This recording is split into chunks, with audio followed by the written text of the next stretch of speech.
Chapter 25, Combat Log. Defense with the Hufflepuffs was Harry's first period on Tuesday. The room had been stripped of Lockhart's portraits and photographs. Probably about 5 minutes after the rumor got far enough around that Dawlish no longer saw fit to pretend that he was just substituting. The man himself had taken off his trench coat, but was still wearing his red aura robes. Potter's gang must be the second years. The man in question nodded from the now Spartan desk at the front of the room as he shuffled parchments to find the roll. Bones. He seemed surprised. Present, sir. Susan raised a hand, a little confused why her friend Hannah Abbott hadn't been called first. Right. Yes. He nodded at the redhead before explaining. I just didn't realize you were already at Hogwarts. Last I saw you was at the office Yule party with your aunt when you were half as tall. Been a minute, sir. She smiled at the eccentricities of adult memory. Guess so, he nodded, clearly drowning in the new responsibility. Is that everyone? Looks about right numbers-wise. Abbott, I think I recognize. Bones, obviously. Brown. Here, Lavender acknowledged. It only took him a minute to get through the list, and Harry thought it was interesting which students he recognized. He still remembered Harry, Ron, and Hermione, obviously, but he also seemed to know several of the purebloods in the class. Harry figured their family must work at the ministry. Okay, second years. I don't really know if there's a curriculum for this class. I fear to ask, but what are you covering this year? We were getting into wanderings with werewolves, sir, Hermione explained after he pointed at her raised hand. He couldn't contain the eye roll, admitting, I skimmed it. Lockhart doesn't know much about spells or werewolves. The Home Office charm works on animagi, not lycanthropes. About all you can do with a werewolf on a full moon is hit him as hard as you can or lock yourself behind a really solid door and hope it can't get in through a window. He considered, and at your age, you're not going to be able to hit hard enough, so you should just hide. That's basically everything you need to know about them at this point. Hermione was furiously taking notes, and her hand shot up as soon as she finished recording that information. As soon as he pointed again, she asked, but shouldn't you try to contain them? They are people the rest of the month. She'd been doing her own research about werewolves since they found out that Remus was one. Barely, the aura shrugged. Harry frowned at the casual hatred that was evident on Dawlish's face. The thing you need to know, even if you want to be a friend to all of mankind, is that when they're a wolf and they're after you, they're out to kill you. And them killing you is the best-case scenario, since if you survive, you'll be one yourself on the next moon. It's no way to live. The responsible werewolves register, lock themselves up on full moons, and take wolfsbane potion if they can afford it. If you're seeing one, that means it's someone that wasn't willing to inconvenience himself for your safety. Or a vicious killer that enjoys it. The laws are clear that full force is justified for self-defense, just as much as if someone comes after you with the killing curse. By this point, the entire class was actively jotting down notes. This was more practical information than they'd gotten across the entirety of their previous defense classes. Harry joined in the note-taking, since everyone else was, though he could just check his chat log later. As much as he wanted to stick up for Remus, he couldn't discount what Dawlish was saying. Remus had made similar points. The little Harry had been able to question him about being a werewolf. How do we know it's not just a normal wolf? One of the Hufflepuff boys, Finch Fletchley, asked after being pointed at. Well, if a normal wolf is coming after you on the full moon, or even just a big dog, you should go all out, too, Dawlish shrugged. There's nowhere in Great Britain, even in Muggle courts, that you get in much trouble for putting down a dangerous animal that was attacking unprovoked. But yeah, let's see if we can find a picture in this mess. He started flipping through Lockhart's book and scoffed when he found an illustration, snapping the book closed. Useless. I'm going to see if we can't get you refunds on all of these so you can buy a real textbook. Ignore the pictures in that book, they're wrong. Truth of it is, you're only going to mistake a werewolf for a regular wolf at a distance. Face is all wrong, short snout, human eyes, tail is weird. I'll try to find a real illustration. But find a picture of a real wolf, and if it doesn't look like that, don't take chances. Have you fought a werewolf, sir? Parvati asked. More times than I'd like, he nodded. Citizens are supposed to call the creature's department when they see one. Those gents have got better armor against teeth and claws, and practice the more effective spells. But everyone calls the auras when something's wrong, unless it's clearly a wild magical beast, sometimes even then. And you killed them? Ron asked, eyes widening. He wasn't as far along on approving of werewolves because of Remus as Harry and Hermione were. It turned out magical families had a lot of generational prejudice against them that the Weasley marauders were having to work through. More times than I'd like, Dawlish repeated. It's a whole stack of paperwork, even if you aren't worried about ending a life. He leaned back and considered, but werewolves aren't something we need to spend this much time on, especially in your year. Run, hide, call the ministry, preferably the creatures department, and not the auras. Once you're capable of throwing some stronger spells, we can talk about standing and fighting. And even the minor dark creatures, I think, are more of a third-year topic. No, what I want to know is how you're coming along with your basic, defensive spellwork. There was a general pause in the class before it was Harry that broke the embarrassed silence with, "We haven't learned any spells in this class yet. Last year or this year. Lockhart tried to teach us a fake spell for pixies before he let them loose on us, and if some of us hadn't already known Immobulus."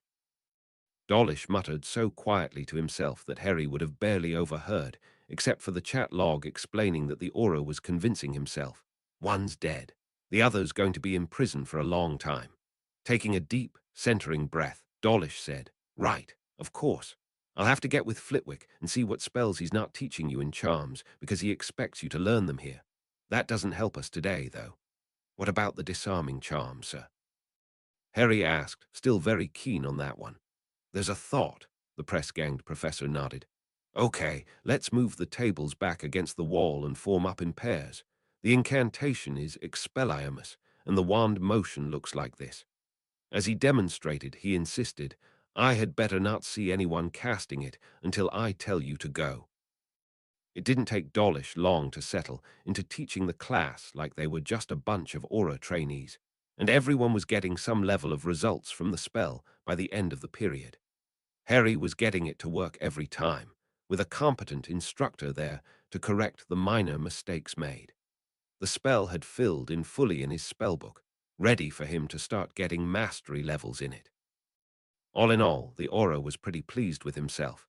If he could just keep these 12-year-olds acting like small adults, maybe this teaching gig wouldn't be as bad as he'd worried. He realized he was fooling himself, but only 7 class periods in as a teacher, he still held onto hope. It did seem like he was having similar luck with all of his other classes, as students starved for actual information for years forewent their usual lack of classroom discipline at the novelty, at least for the moment. By the end of Tuesday, he'd had over half the school through his classroom, and the general gossip was that everyone was very impressed.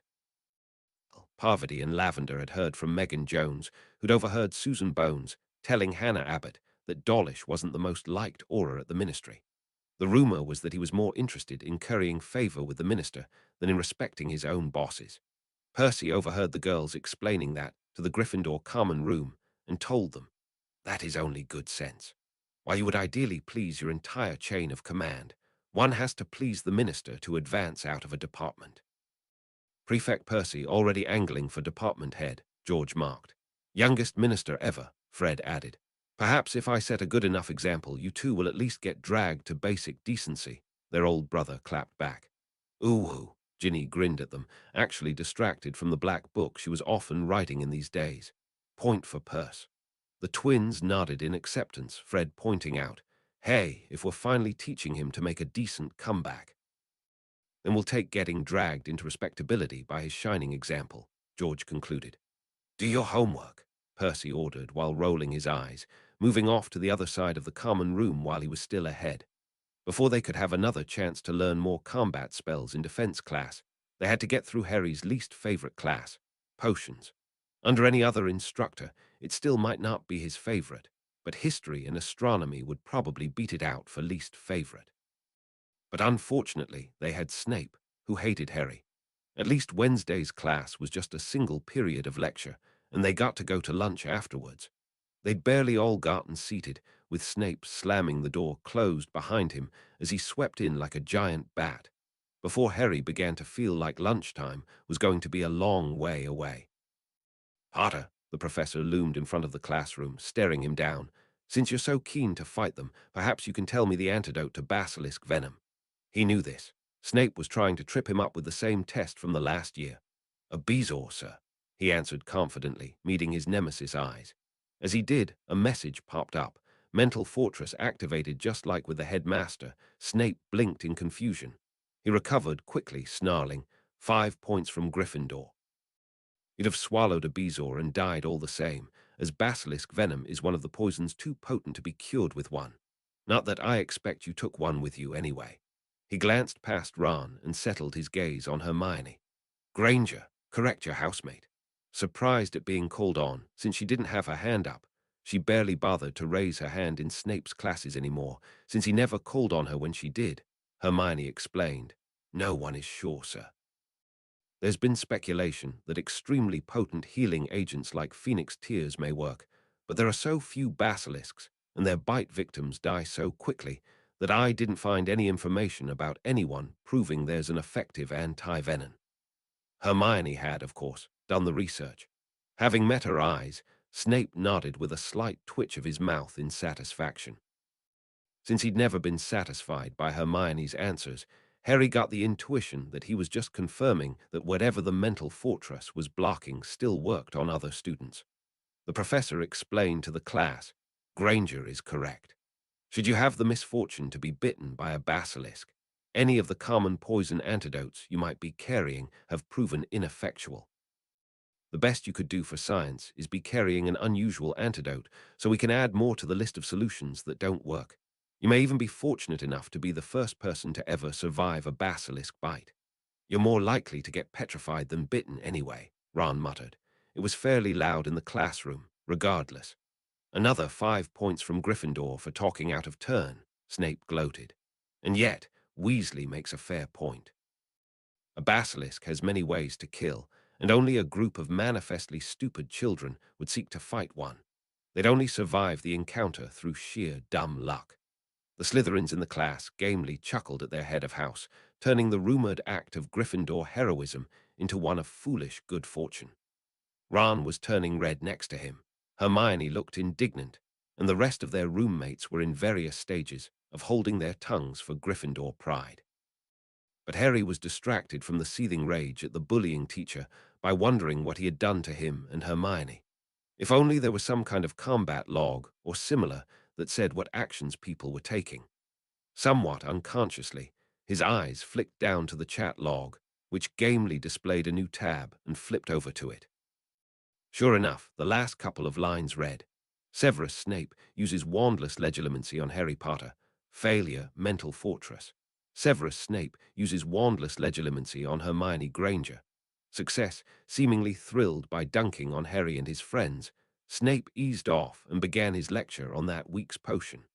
Harry half listened while scrolling back up through the combat log.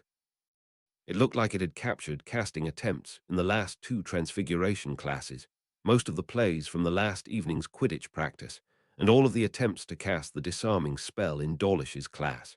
It would probably capture Charm's class practice, too, but they hadn't had that class yet that week. Finally, what he'd been expecting popped up at approximately the spot he expected to find his meeting with the headmaster. Albus Dumbledore uses wandless legilimency on Harry Potter. Failure, mental fortress. Worried he'd get himself, Ron, and Hermione in further trouble if they were obviously distracted from the lecture, he tried to focus on what Snape was saying for the rest of class. But as soon as they were heading to the Great Hall for lunch, he risked a guild-wide message. Marauders Harry Potter. Does anyone know what wandless legilimency is? I think Snape used it on me and Hermione in class. And maybe the headmaster used it when I met with him on Sunday. Sirius Black replies, that absolute wanker, that slovenly git, I'll kill him. Lee Jordan replies, sounds kind of familiar, since she was physically with him and Ron. Hermione said aloud, I can look it up. But I guess you asked the adults too. Harry nodded. They were seated at the dining table before he got the reply he was hoping for. Remus Lupin replies, sorry. Had to grab Sirius before he went running to find a boat to sail back over and kill Severus. Reply to Remus Lupin, you and Sirius are together. Remus Lupin replies, oh yes, thought we told you. He made it to Europe and found me. We're going to go looking for Peter. Remus Lupin replies, Anyway, legilimency is basically mind reading. Was he making eye contact? We always wondered why we could never get anything past Dumbledore. Doesn't surprise me Severus learned it too. Marauders, Harry Potter. Snape and Dumbledore are reading our minds when they look us in the eye. That elicited the proper looks of shocked outrage from the marauders at the lunch table, who had all bunched up near Harry so he could convey the results of the conversation. He was clearly getting useful information from Remus. Sirius Black replies, "As soon as Remus lets me go, that total bastard. It's illegal." Remus Lupin replies, "Not knowing how you reached that conclusion, I can't be sure. But maybe, if I recall correctly, wandless is only surface thoughts at least." Reply to Remus Lupin, "Can we stop it?" Remus Lupin replies, "Don't look them directly in the eyes. That still might not stop it if they cast the spell actively with their wands. For that, you'd need to learn occlumency." Marauders, Harry Potter. Don't look them in the eyes and learn occlumency. Got it, thanks. Sirius, please stay with Remus. We're fine. And we have John Dawlish teaching defense, so we're finally learning something. Maybe he can teach us. Sirius Black replies, "Fine, but tell me if Snivelus does worse. Dawlish is a bit of a Burke, but he knows his stuff." Once it was clear that Sirius and Remus were done talking with Harry, Hermione groused, "I can't believe that the headmaster is reading our minds." "We can," George frowned. "He always seems to know what we're up to," Fred confirmed. "The game system," Hermione realized. "Do you think Professor Snape knows?" Harry shook his head. Remus said it was surface thoughts only. You were probably just thinking about the answer to his question. But yeah, definitely nobody look them in the eyes while you're thinking about the game. We should just tell the headmaster, she argued, before he pulls the information out of our heads without asking. Harry countered, his childlike belief in the one adult he'd thought he could trust falling a couple of notches. Sirius says it's illegal. I'm sure he has a good reason, she sighed, without much force behind it. She'd read enough science fiction to have an inkling of the slippery slope of using telepathy to secretly read minds. It was not a good look. If it's illegal, Ron mused, maybe we can get Snape arrested. The entire group shared a collective smile at that happy thought, even Hermione. Chapter 26, Escort Quest. "I think we're going to have to take Remus up on his offer to send us a book," Hermione complained at their regular library table 2 weeks after they defeated the basilisk. "I've been all over, and there's nothing on occlumency or legilimency in the library." "We still haven't checked the restricted section," Ron suggested. "No, I did," Harry corrected him. "The other night, while you two were doing the shelving quest for Pince. Didn't see anything in there either." "But I didn't really open anything, just looked at the spines." "I think Professor Snape knows we're onto him," she noted. "He keeps trying to trick me into looking him in the eye in class." "Yeah, I saw him do that little sidestep on Thursday to try to catch you," Ron confirmed. "Maybe he had them remove all the books because he knows." "Might have removed them when he started teaching," Harry figured. "I'm just going to ask," Hermione decided. "Madam Pince should like us enough by now." Not waiting for permission, she got up and headed over to the librarian's counter, quietly asking, "Excuse me, madam. I was trying to do an extra credit on mind magic after what Professor Lockhart tried.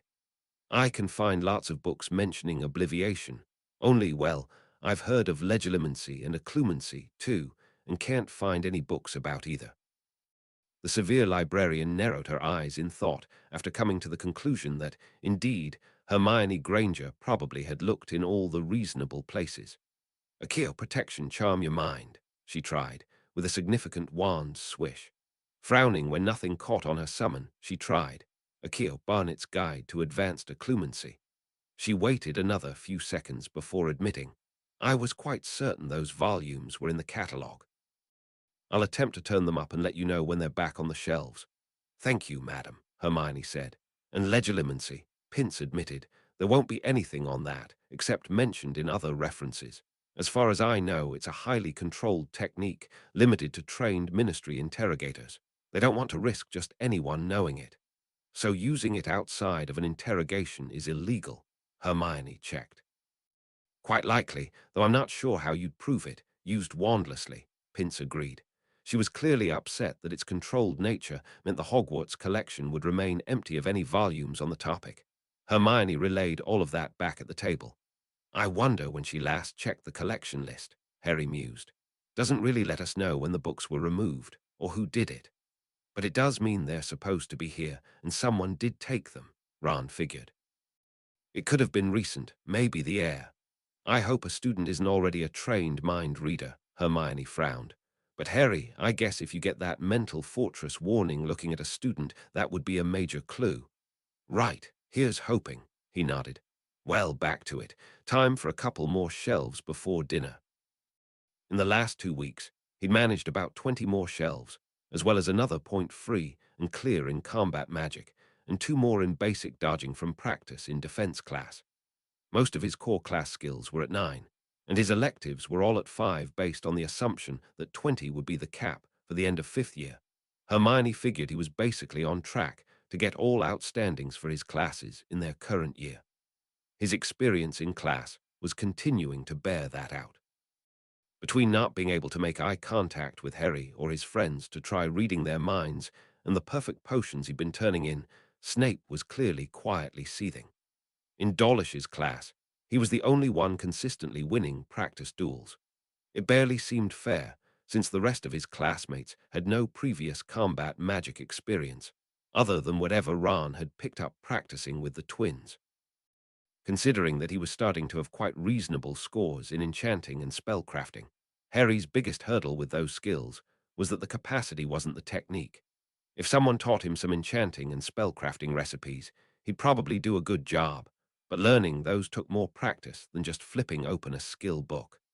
Well, he was assuming that spellcrafting was a crafting skill similar to potions. He lacked the theoretical basis to figure out whether he could just invent a spell. He tried. Turned out you couldn't just say made-up Latin words and swing your wand and expect something new to happen. And his growing comprehension at conversational Latin 8 led him to believe some of the spell incantations were very shaky Latin indeed. Clearly, he was missing something. It didn't help that as soon as he'd started trying, he had a new quest appear to show it was possible. Spelling Be Repeatable quest, invent a new spell. Perhaps the most interesting thing was that, in light of his newfound confidence, having everyone knowing that he'd killed a basilisk and was doing very well in class was an interesting experience. He'd noticed his charisma tick up to 9, proving that he could get his attributes up outside of perks with enough effort. He'd been putting more work into athletics in Quidditch, hoping his body score would rank up as well. He wondered if his intelligence would go up if he wasn't essentially cheating at class with the skill books.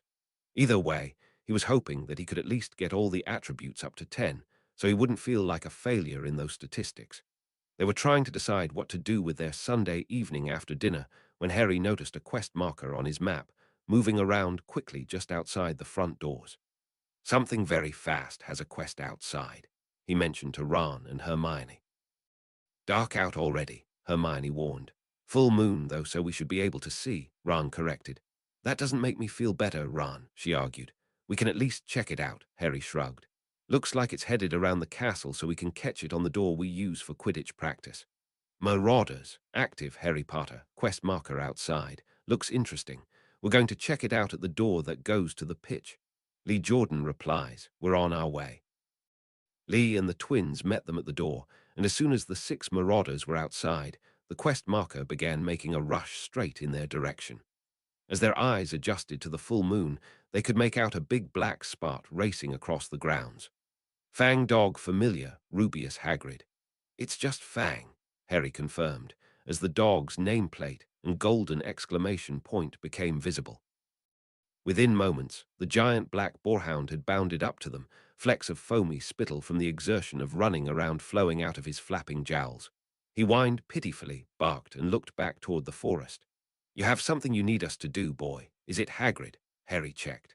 Their oversized friend had been missing from the staff table at dinner. Fang barked in confirmation, and his quest marker turned silver. Well-wisher timed quest. 1:52, 17 something is wrong. Oh, follow Fang warning. Level 5 quest. Well, it's definitely a quest, he confirmed for everyone else. Not much information other than that we should follow him. It's a level 5 quest, and that we have under 2 hours. Not sure if that's when something bad happens or just when they realize we missed curfew. We're going to get in so much trouble, Hermione sighed, but gamely followed the boys as they followed the dog. Honestly, it was like the past couple of months had seen her previous blind faith in teachers transfer into blind faith in the game system. As long as it suggested something was a good idea, she was, well, game. Fang loped along, clearly keeping up a speed that allowed them to follow, making for a spot in the wall of trees somewhere between the lake and Hagrid's hut. Guess we're going in, not just to his hut, Harry acknowledged. Somehow he'd been hoping Hagrid had just hit his head in the hut and needed escorting to Madame Pomfrey. Even with the light from the full moon, they needed to light their wands not far into the trees, immediately blowing out what little distance vision they had, but allowing them to avoid tripping on tree roots and other undergrowth. Harry's map wasn't much more help, only fully filling in within the few yards of light they had around the group, the rest a roiling swirl of fog of war. And he was almost certain that the fog was filling back in behind them. Navigate to Hagrid's hut, he tried, remembering that the castle itself was unplottable. Either because he'd chosen well or because they were currently within the unplottability, an arrow appeared on his map, and a trail lit up back and to his left. At least I think I can get us back out, he confirmed to everyone. The Dementors aren't supposed to be in the forest, right? Ron suddenly realized. Surely they're keeping them near Hogsmeade, Hermione agreed, her widened eyes flashing in the wandlight as she worried that she and Ron might be wrong. They quieted after that, hustling after Fang and hoping the dog knew where he was going. The last time Harry had been in the forest at night, it was to discover the shade of Voldemort killing unicorns. Somehow, the trees felt even more oppressive than they had then. Maybe it was because they were venturing even deeper, or maybe there were Dementors nearby. After about half an hour of walking, according to the quest timer, they began to see spider webs in the trees, many of them. Are there spiders in the forest? Ron checked. Fang had begun to tread quietly, the cowardly dog shaking a bit, clearly only heading on because of the 6 children backing him up and a need to get to his master. Harry said, if there are, I'm sure knockback jinxes will be fine. I don't know, Fred whispered. There are rumors of things this deep in the forest. It might take something stronger, George finished. Before it came to that, Fang barked quietly and padded to a stop at the edge of a rocky cliff. No. As their eyes resolved to the moonlight shining down into the clearing, it was a pit, essentially a vertical cave, at least 10 feet across.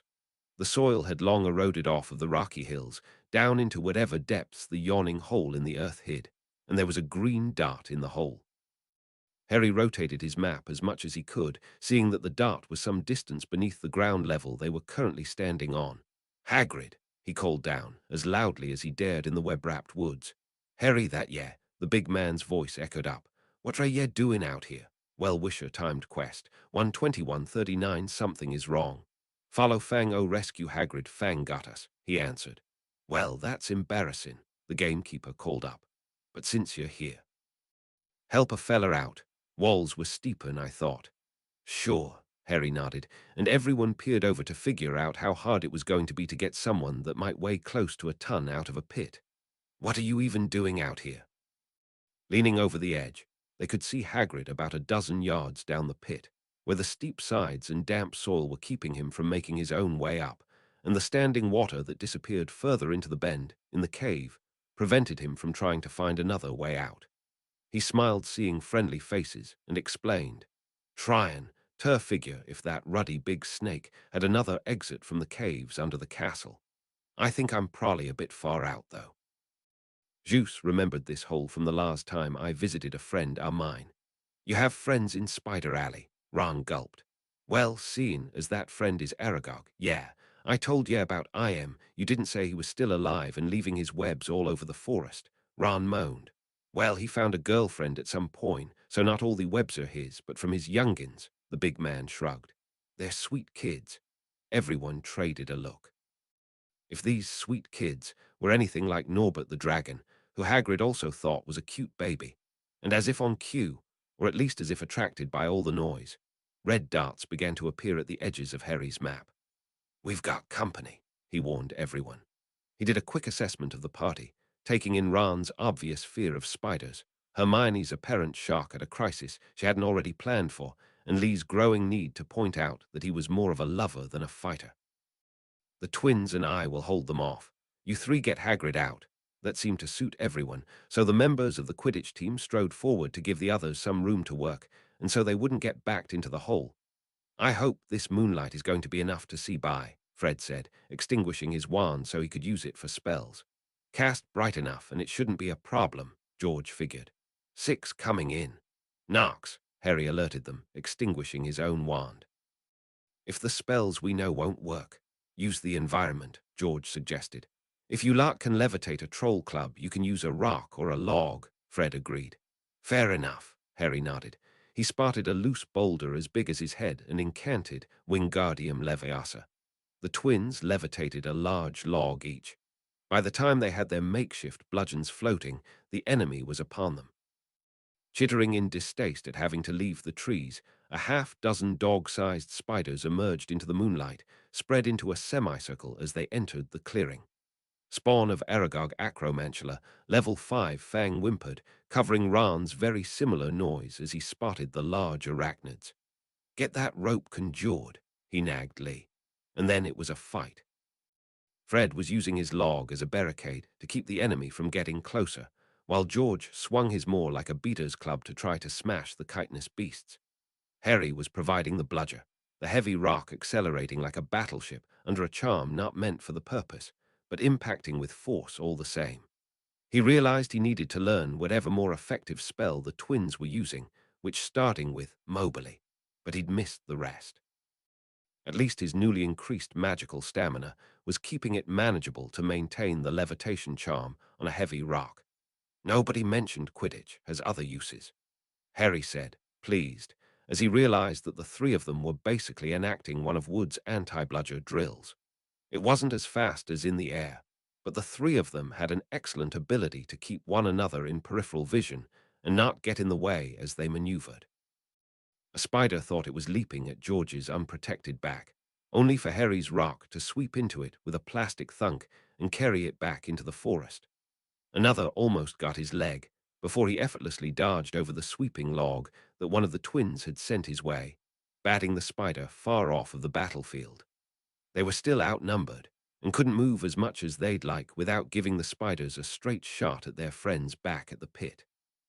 Fred had to drop his log and put up a shield spell, which managed to last exactly long enough to bounce a spider before it shattered. George sent his log flying to break a charge from two of the spiders, and then went to casting, only to find that spells were as ineffectual as they'd feared, just washing off the shiny carapaces of the small monsters. Something tickled at the back of his head, his rising spellcrafting and comprehension of Latin suggesting that he might at least try to come up with a custom spell for the situation. Yelling at the top of his lungs his intention to banish the spiders, he incanted Aranir Eximo. Well, he tried to.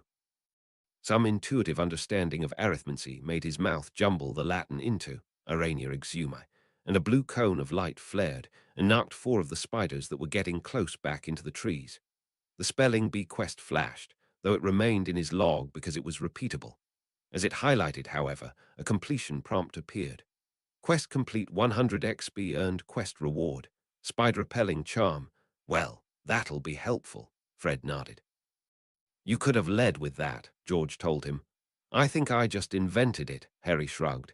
We should have taken arithmancy, George told Fred. But it's Percy's favorite. Who knew it would be useful? Fred argued. The last spider looked like it was considering whether it could still make a play for dinner when Hagrid levered his enormous bulk over the lip of the pit, pulling himself on the conjured rope, as Lee, Hermione, and Ron did their best to levitate him by his clothes to make the climbing easier. Oi, bad kids. Your little ones aren't supposed to be hunting people. Don't make me tell Aragog on ye. Harry had never seen a giant spider look chastised before. It lowered itself until it was almost touching the ground, then scurried off. Harry could see the other red darts turn grey and head off until they all disappeared from his map. Well, that were a bit tense, but it all worked out, Hagrid said, clearly trying to convince himself as much as everyone else. Better be getting, ye all back. To Harry's relief, the quest decided not to make them wait until they were all the way safe in their beds, and completed as they began striding into the forest back toward the school. Quest complete 150 XP, earn plus 250 combat XP. Harry grinned at the extra XP from the level 5 quest, especially when Ron and Hermione were both swept in a golden glow, and their levels increased to 3. I just felt right to him to say, "Hey guys, congrats." He wasn't totally sure why that had come with the urge to shorten the word and end it with a Z. Chapter 27, Cutscenes 2. The arsenic green office seems little changed, save that there is another person in a second uncomfortable chair. "Use the headmaster's flu, John," the minister asks, making conversation. "Number went down to the inn," Dawlish acknowledges. "Don't like him thinking he gets to control my comings and goings." "Well said," Dolores tells him, wearing a subtly different shade of pink, "especially after he tricked you into being responsible for all those children." "I find that I don't mind as much as I thought, ma'am," he shrugs. "They've been surprisingly easy so far. Just glad to have someone finally teaching them something interesting." "Not too interesting, I hope," she counters. Now, Dolores," the minister cautions. "Let's not have this debate again. We can't simply avoid teaching them how to fight." "Why not?" she says, steamrolling his attempts to stop the argument. "I think one of the only things the Muggles have gotten right is to try to take weapons out of the hands of the general public. John, certainly the Aurors would have an easier time if every student from Hogwarts didn't know how to fight them." "Theoretically," Dawlish nods, clearly trying to find a polite way to explain, "but I don't think we can keep the spells out of their hands. There's already an obvious difference between those learning entirely from Hogwarts and those that can be homeschooled by their parents just in the first few weeks I've been teaching them. Then we just make that illegal," she waves away. "A disarmed population is a safe population. Except we can't take their wands away the way the Muggles can take their handguns," Dawlish explains, barely even stumbling over the Muggle word. "If only you needed a special focus for combat spells, then we'd be getting somewhere. But there's no way to know if someone's learned those spells until they're casting them at you." "Maybe," she allows. "But if they're not learning it at school, then at least the Muggle-born won't know them when they inevitably—" She corrects herself as the two men begin to object, "if they descend into a life of crime and dark magic. It also means that there's a lot more work training new auras." Dawlish tries to change the argument. "No wonder our latest crop of recruits were so green with the defense instruction recently. Andromeda Black's girl is the only one out of the lot that didn't require 6 weeks of remedial, and for sure she learned it from her mum." "Andromeda Tonks, you mean," she corrects. "Such a scandal that marriage was." The minister finally decides to get his meeting back on track, suggesting, "We can table the discussion of educational standards. We're here to learn what John has uncovered." Dolores grudgingly says, "Of course." Seeing that he has permission, Dawlish begins his summary. No rumors of Black being anywhere near the castle, and there would be rumors. "One good thing about teaching is that I overhear a lot when the kids gossip in class and don't think I'm paying attention. Already passed on a half-dozen actionable tips to Scrimgeour just based on kids talking about their families. We'll keep the Dementors in the field all the same," the minister decides, "if for nothing else than the cover. And it would look bad if we removed them and he did show up. It's strange that no one has turned up any real sightings of him. We even told the Muggle press that he was an escaped killer and gave them a way to contact us. Nothing. Neither Dumbledore nor Potter seem worried either," Dawlish shrugs. "Maybe the old man has his little birds giving him better information of Black's whereabouts than we have. Maybe they already caught him and put him in the ground for what he did to the Potters." He sighs and admits, "But I'm just speculating." "Shame," Dolores says. "This Order of the Phoenix would be illegal if we could prove he was operating it again." "Barely," the minister corrects. "I think it's technically classed as a valid mercenary organization from the war when we needed all the help we could get. Gray area about whether it's not acceptable in peacetime. First we'd have to prove they were active, and then get the Wisengamot to censure it. Hard sell while Albus is chief warlock." "Yes, well," Dawlish begins speaking again, when it's clear that the minister is finished. "You got my letters about Quirrell and about the basilisk." "We did," the minister nods. "An actual basilisk. I saw it moments after Potter killed it," Dawlish nods. "Colossally huge. I wouldn't have wagered the entire creatures department would have been able to take it down, especially without most of them dying. Potter and his friends figured it out, got a rooster, and Bob's your uncle. Good thinking, that lad. I suppose the stories are truer than we expected then. The minister checks. He's definitely got the ethic to solve problems, Dawlish acknowledges. And he's probably the best in his year in my class. I hear he's doing very well in his others as well. Could be the next Dumbledore at this rate. I take it you don't say that lightly, asks the older man. Getting a nod, he suggests. We should meet him, get him on side. I hear he plays Quidditch. Maybe we can go see the next match. Dawlish nods. Sounds like a plan, sir. He can't go to Hogsmeade yet, so you'd have to meet him on the grounds. Good. Now, back to your earlier point. What is this about Quirrell? Possession? Sounded far-fetched, Dolus adds. That one I didn't see, Dawlish prefaces. But according to Potter and to the other rumors in the school, once again, Shern Marguerite lurks at the mouth of the alley, perhaps hoping for a better hunt this evening. A different club has already moved in across the way, popping up in another abandoned warehouse and playing a subtly different strain of dance music. Unfortunately, that means that the foot traffic is on the other side of the road, and she lurks impatiently, waiting for someone to come closer to her hiding place. Finally, a shabbily dressed man and his equally shabby black dog pass in view of the alley. She hesitates, the dog clearly a risk, but perhaps the two are homeless and won't be missed. Trying a different tactic since these likely don't have a penny to spare, she simply asks, Bend, Mainhair, Haben Sie ein Zigarette? I'm sorry, the man answers. He words English in both language and accent. My German's a little rusty. Are you asking for a cigarette? As he pats his pockets, seemingly to check, he moves closer and the strobing lights of the club catch the side of his face, revealing a few old, deep scars. His face looks drawn, as if he's very recently been ill or is badly hungover. Yes, please, for an old woman, she says, reaching out a hand as the man comes almost within reach. Oh, you don't seem so old, he says politely, stepping into the darkness of the alley where she's ready to strike. At least for a hag, yes. That stops her as she's preparing to make the grab, and she realizes she's lost track of the dog. With a quick whip of her head, she spots it, bracketing her against the alley wall.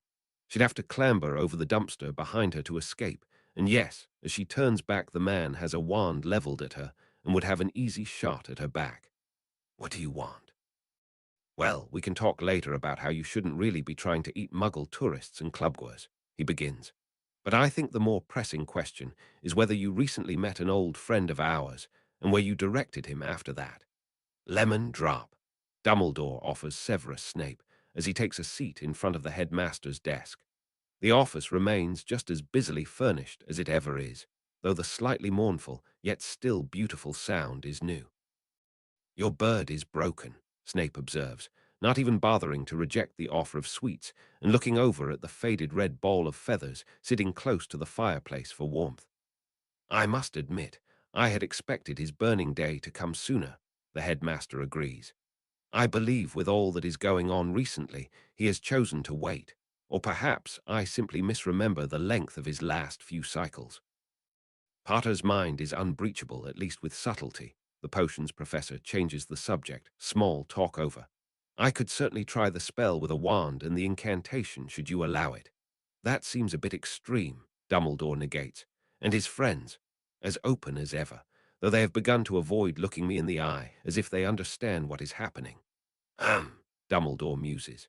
Irma did ask me about the missing occlumency tomes in the library. It's possible they somehow realized what was happening. I thought I noticed a reaction from young Harry when I last tried.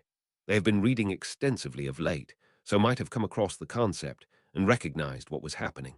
In which case, I have more to repair in this relationship than I expected.